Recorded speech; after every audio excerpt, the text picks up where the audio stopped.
This podcast is intended for a mature audience. Listener discretion is advised.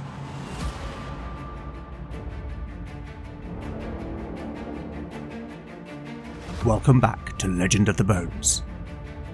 Following in the footsteps of giants, Legend of the Bones is a chimera. A mix of old-school tabletop RPG and dark fantasy storytelling.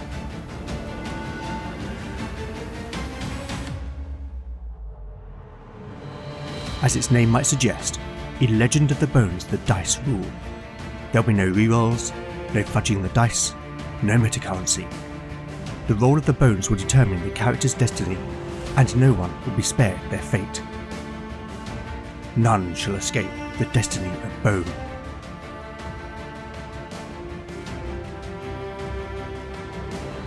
Last time on Legend of the Bones. The companions decided to investigate the strange entrance cut into the cliff of the Carrick Oogle Gorge. Passing within, they found themselves in a tunnel hewn from the rock, and upon whose walls were ancient symbols, motifs and words. Recognising the language as Old Morenish, Valen translated for the companions, and as he spoke the words, the natural crystals in the limestone began to glow, softly lighting the passageway. Continuing on, the companions began to hear the sound of running water from up ahead, and also a voice. Proceeding with caution, they eventually came to a large chamber with 6 statues of women, and in which a channel of running water flowed from a culvert and down through a hole in the floor. Scattered about the room were the remains of animals and some humans, but before the companions could investigate further, they spotted the source of the voice, a manticore. A battle ensued, in which Lena was wounded, and when Jenna went to give her friend aid, the manticore launched its tail spikes at the young cleric, which struck her heart, killing her instantly. With no time to grieve, Beric and Canute pressed the attack, and Canute was badly injured when the manticore bit him with its powerful jaws. But the 2 warriors were steadfast, and Beric delivered a grievous wound before Canute cleaved the creature's hideous head from its body.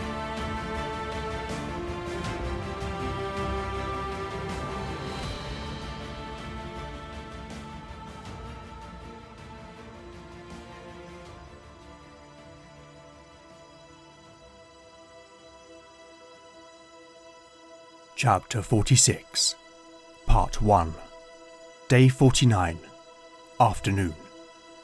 Party status: Beric, 37 out of 37 hit points. Lena, 8 out of 26 hit points. Valen, 17 out of 17 hit points. Talion, 24 out of 24 hit points.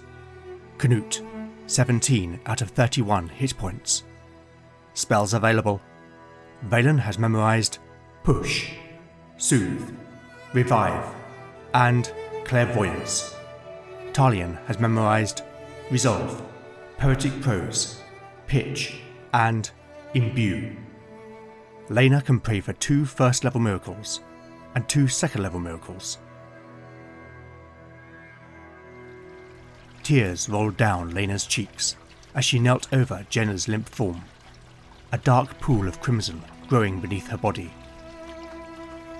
3 vicious, bony spikes protruded from the young woman's chest, the force of their impact having broken open the rings of her mail before claiming her life. Just a minute ago, Jenna had been alive, a vibrant young woman with a world of possibility ahead of her. But in an instant, she was gone. Lena swallowed, trying desperately to hold back the sobs which hung in her throat. Not because she was embarrassed by her grief, but because her first duty was to care for the living, and she would be in need of her wits. Grabbing hold of each spike in turn, Lena pulled them free, throwing them to one side in contempt, her hands now covered in blood. She looked down at Jenna's beautiful face. The young woman still wore an expression of humility in prayer, as Lena took some small comfort in knowing that she had been communing with Naya when death had come. At that moment, Valen appeared, kneeling down beside her. Bithed ear inoviaid, hithuist trui, gisgod, anai. Lena did not understand the mage's words, but she had not need to. His solemn tone was enough to tell her that he spoke a blessing for the dead. She appreciated the gesture. The mage put a hand on Lena's arm. There will be time to grieve, he said softly. But you are hurt, as is Canute. Lena nodded, as the pain of her wounds came back into sharp relief. Yes. Then reaching forward, she gently closed Jenna's eyes. Be at peace, sister.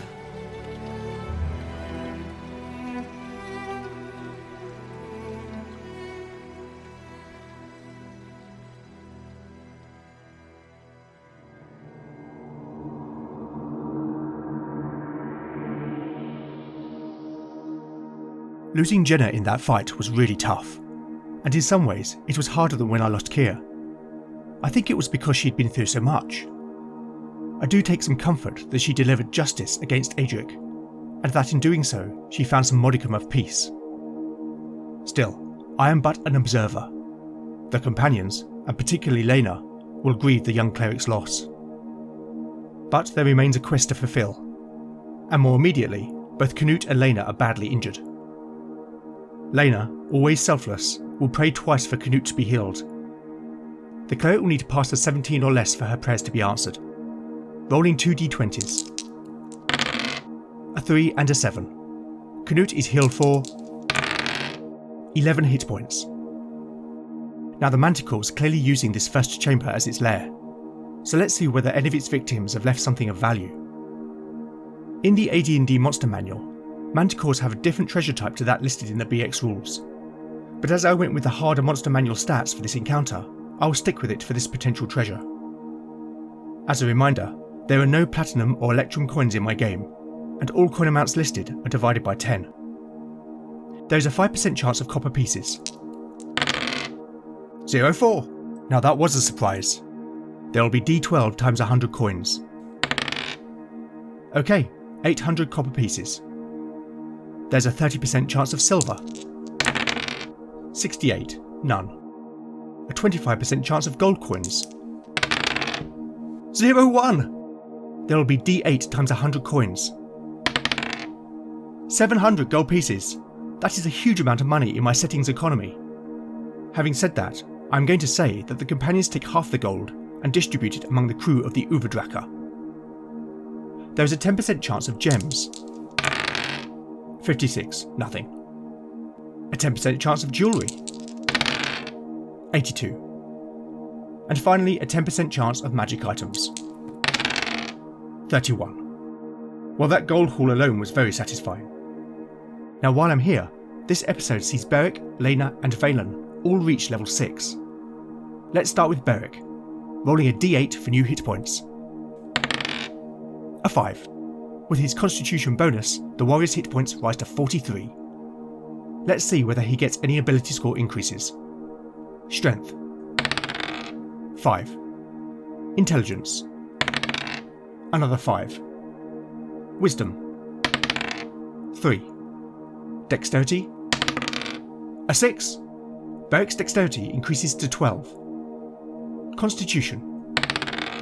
Another 6. That will take him up to 15. No extra bonus, but I'm certainly not complaining. And finally, Charisma. You've got to be kidding me. It's another 6. Taking Beric's Charisma to 12. Well, that was an incredible level up for the warrior. Let's see if Lena has as much luck. Rolling a d6 for new hit points. A 3. With her constitution bonus, Lena's maximum hit points rise to 31. Let's see about ability score increases. Strength. A 2. Intelligence. 5. Wisdom. 3. Dexterity. A 2. Constitution. A 6. That will take Lena's constitution up to 14. No extra bonus though. And finally, Charisma. A 3. Well, that was pretty modest. But more importantly, Level 6 is a big milestone for clerics, as Lena can now additionally pray for one 3rd level miracle and one 4th level miracle. Finally, let's level up Valen. Rolling a d4 for new hit points. A 2. Valen's hit points rise to 19. Will he do as well as the others for ability score increases? Let's find out. Strength. A 2. Intelligence. 1. Wisdom. 3. Dexterity. A 1. This isn't looking good. Constitution. A 5. I think this die has run out of luck. Last chance with Charisma. A 2. Well, that was disappointing. But having said that, like clerics, mages get a nice boost at level 6 in the form of a +2 to hit modifier. Not only that, but Valen will also get access to another 3rd level spell. As a reminder, I have a custom list of spells, which you can find at legendofthebones.blogspot.com. Time to roll a d12 to see what our mage has learnt. A 7. Let's see. Okay, the result is Ignite. This is one of my homebrew spells. When cast, the mage causes a flammable object of their choosing within 60 feet to spontaneously combust. This could include clothing, hair, or fur. Any living creature coming into contact with the fire immediately suffers 1d4 + 1 points of damage. A further 1d4 + 1 points of damage is sustained for each round that contact is maintained. For example, if burning clothing is still worn. Now, do you remember that vial of pale yellow liquid that Keir found in Kerudu that Valen has twice failed to identify? Well, let's see if he can finally succeed. At the usual -2 penalty, he'll need to roll a 15 or less to succeed. A 5. Well, that is a relief. When he next has the chance to contemplate, Valen will identify the liquid as a potion that will neutralise poison. Finally, given Lena's piety has been rewarded, she will attempt to pray for the miracle of cure serious wounds upon herself. A 2. This miracle restores 2d6 + 2 hit points, meaning that Lena is healed for 12 hit points. Right, I think that's enough meta for now. Let's get back to the story.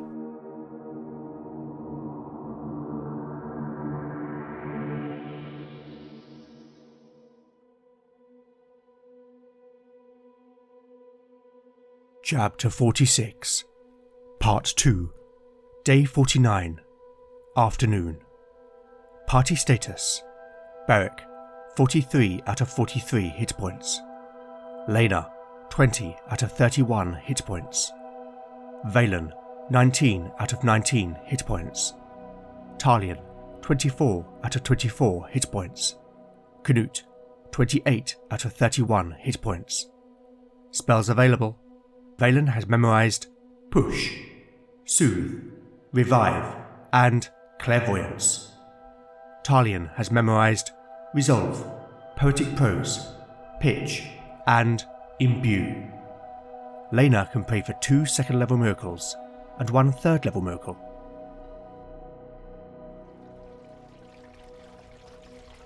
The companions moved Jenna's body away from the bones and detritus, placing her respectfully to one side and covering her with her cloak.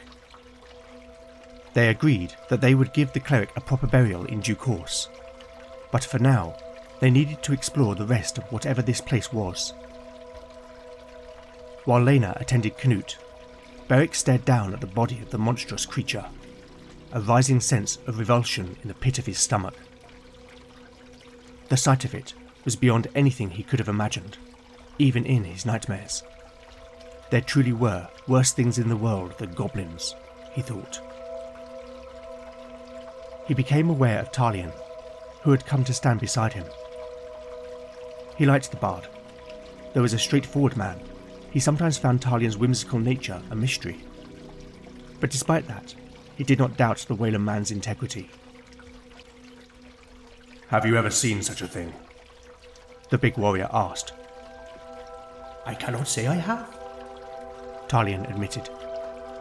but I have heard of them. Beric turned to the bard with a look of surprise. Them? You mean to say that there are more of these things? Oh yes, the bard replied. Though they are rare, and from what I know, they are usually to be found in the mountains. They are known as manticore. Legend has it they are creatures born from the rift. The rift? What is that? The rift is a split, a tear, if you will, in the fabric of the material world. It is said to be the source of dark magic and foul, unnatural creatures. It is a gateway to hell, the bard explained, then seeing a confused expression on the warrior's face, began to clarify. In my homeland, we believe this world is but one of three. Hell, or the underworld, is a place of darkness and fear. It is the domain of dark gods and demons. The other world is the realm of spirits, where the souls of the dead find peace, and where our ancestors reside. Come see here. The sound of Valen calling interrupted the bard's explanation. The mage was standing by one of the stone doors on either side of the culvert from which the channel of water ran. By now, Lena had completed her ministrations, and both she and Canute, whilst clearly still in discomfort, were no longer bleeding. They all joined the mage, and as they approached, he indicated towards the door. These doors seemingly have no means to open. The companions observed that this was indeed true. The doors were nothing but smooth slabs of stone, upon which was neither lock nor handle. But look. Valen pointed to the lintel, upon which were inscribed words that the others could not read.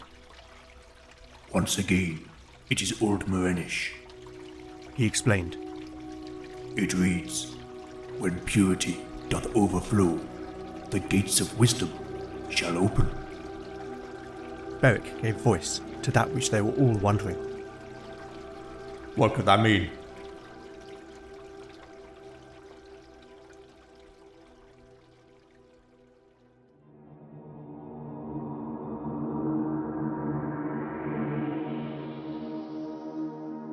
The two doors have locking mechanisms which will open when a certain amount of water flows down a small gutter and into a hidden receptacle, which under the weight pulls the doors open.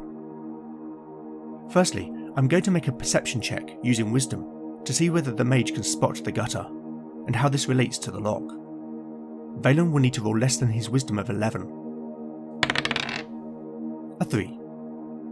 Next, I'm going to make an intelligence check to see whether Valen can work out the meaning of the inscription. But given its cryptic nature, I'm going to apply a -2 penalty, meaning that the mage will need to roll a 15 or less. A 15? That's good enough.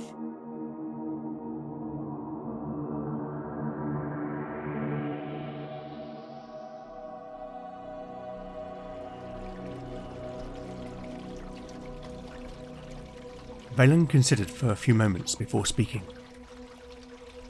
I believe these doors are the gates, and that purity is a reference to this water. The mage gestured towards the channel where the water ran before disappearing through the hole in the floor. But how could it overflow when it's draining away? That is the clever part, Valen replied enigmatically, before walking over to the closest set of 3 life-size statues positioned in alcoves on either side of the chamber. The first was that of a young, nubile woman. The second depicted the seemingly same woman, though heavily pregnant. And the third was yet again the same, though now she was wizened with age and bore an expression of sagely wisdom. Each statue held in both hands a large vessel, and it was below these that the mage indicated. There, starting beneath the jug held by the young woman, was a narrow groove or gutter set into the floor. It ran all the way and disappeared through a small opening in the wall in which the door was positioned. And look here, Valen said, approaching the first jug. Each jug has a hole in its base, and the statue has been carved so that water can run down the folds of the robe and into the gutter. Let me show you. May I borrow your helmet, Beric? The warrior handed it to the mage, which Valen took and filled with water from the channel before pouring the contents into the jug. Just as Valen predicted, the water flowed from the hole, down the folds and into the gutter. We need more. Valen surmised, handing the helmet back to Beric. Canute and Lena took their own helmets, and along with Beric, the trio repeatedly poured water into the 3 jugs, until a creaking sound could be heard, followed by the scraping of stone, as the door slowly swung open.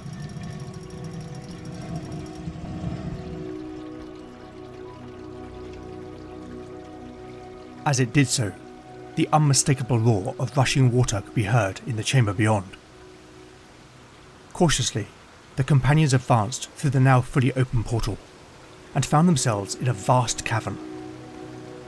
It was at least 100 feet wide by 70 long, and all around the walls and ceiling, which was some 80 feet in height, the same natural crystals gently glowed, softly illuminating the space. High up, on the far wall, an underground river burst forth from an opening in the rock, cascading as a waterfall into a large pool. It was from this pool that ancient hands had shaped the channel which carried the water into the previous room. It was a wondrous sight, and it was easy to see why this place held special significance for the people of old. There is power here, Valen said. an ancient power. The companions moved closer to the pool, and as they did so, the fine spray from the waterfall tickled their skin, which invigorated them with a sense of vitality. Lena suddenly became aware that she felt less pain where the manticore's spikes had struck her, and looking down, she saw the black bruises receding under the fine mist.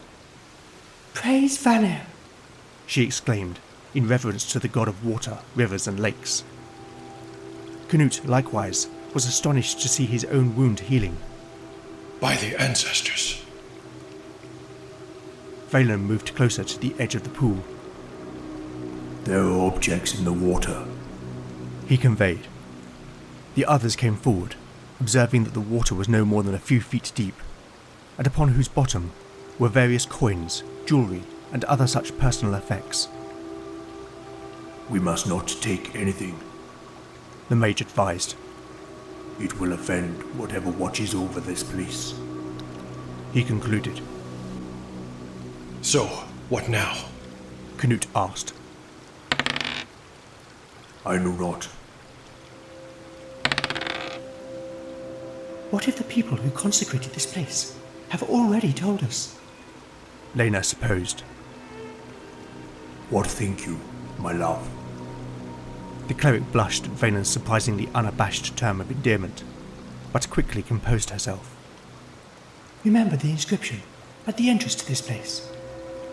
Beyond the veil, where wisdom lies, in flowing whispers, truth resides. I remember. Well, what if it's a metaphor? The waterfall could be the veil. Of course. Valen chuckled with pleasure at Lena's quick-wittedness. One must enter the waterfall to receive some boon, and these objects suggest that an offering should be made. Very well, Beric announced. I will go.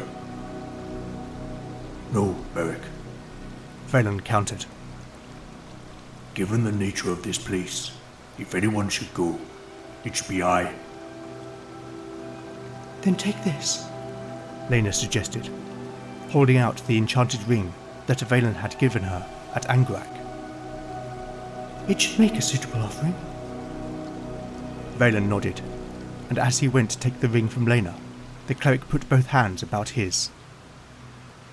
Vanir, essence of life, fill this man with flowing might.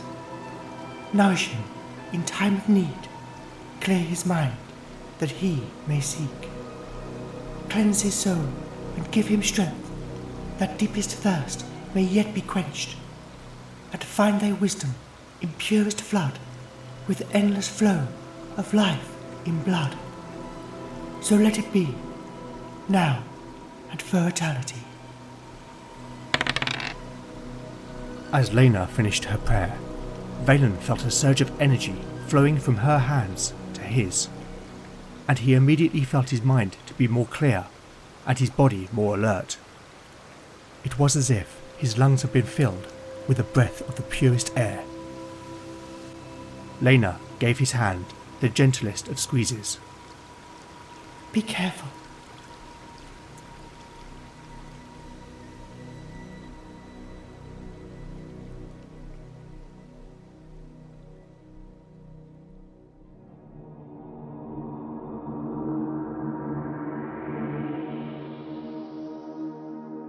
Those earlier dice rolls were first Valen failing to make a connection between the inscription outside this temple, and then Lena succeeding.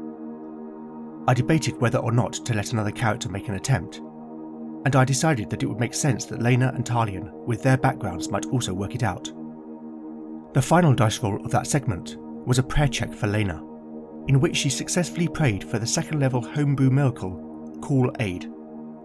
Through this miracle, the cleric asked their deity to give help and guidance to another person, which mechanically bestows a +2 to the target's next non-combat skill or ability score check. Now, back in episode 45, when a positive stumble upon roll was the starting point for this location, I consulted the mythic event chart for a prompt as to the nature of this place. The result was bestow wishes. Now, actual wishes do not exist in my game, so I interpreted this as a place where someone, should they prove worthy, may gain insight which could help them achieve a goal or objective. I have determined that worthiness in this regard is measured by 3 things. Firstly, the courage to enter the water. Secondly, to make some offering of worth. And thirdly, to pass a wisdom check. Valen's wisdom is 11, but with Lena's miracle in effect, the mage will need to roll a 13 or less to be judged as worthy. A 4. I also decided that as the water of this place is blessed, that contact will restore 1d6 hit points to an injured person of good intent. I considered that as the companions had destroyed the corrupting presence of the Manticore, then both Lena and Canute would benefit from the water's healing properties. Lena will therefore recover 5 hit points, and Canute 3 hit points. Okay then.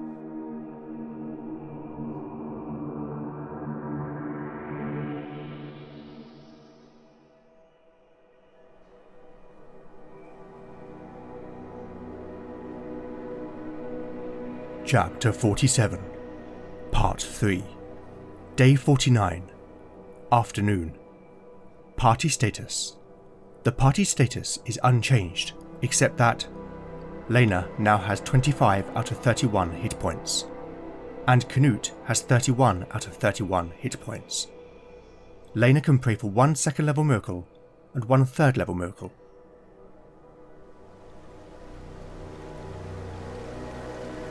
Valen stood naked before the pool.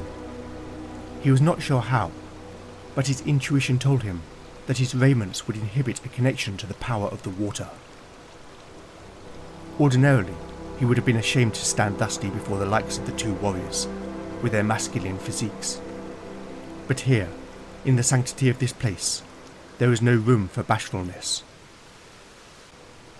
Stepping forward, he lowered himself into the water, gasping not only at the coldness, but the sensation of power that surged around his body. By the time his feet touched the stone at the bottom, the water was up to his waist.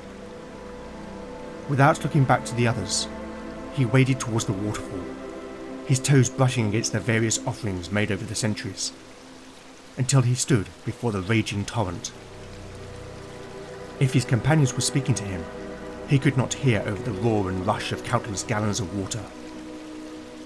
He held up the enchanted ring and spoke aloud. Guardian of this place, accept this offering in exchange for your wisdom. Then, dropping it into the water, he stepped beneath the veil.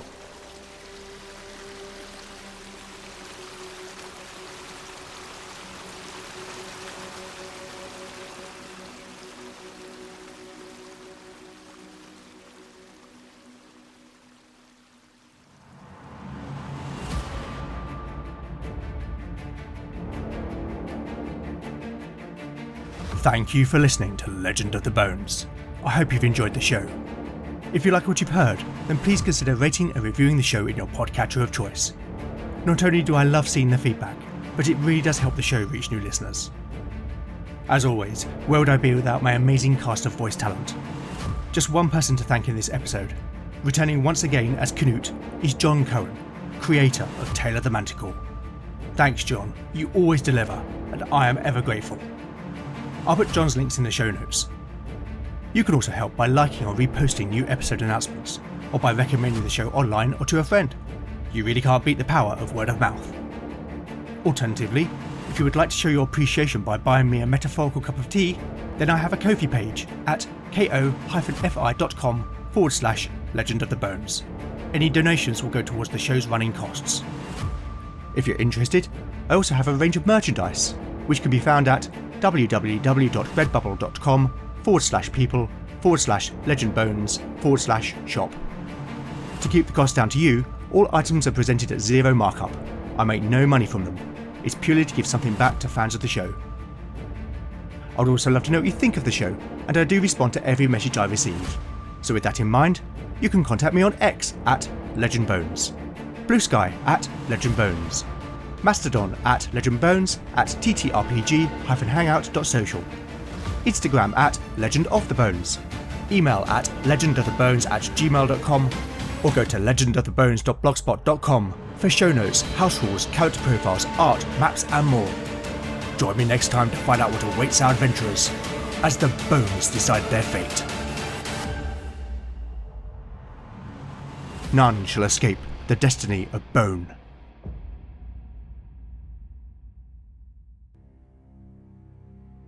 Now this is a matter of supreme importance. Welcome to Stories from the First Watch. This is both a solo game and an experiment in storytelling.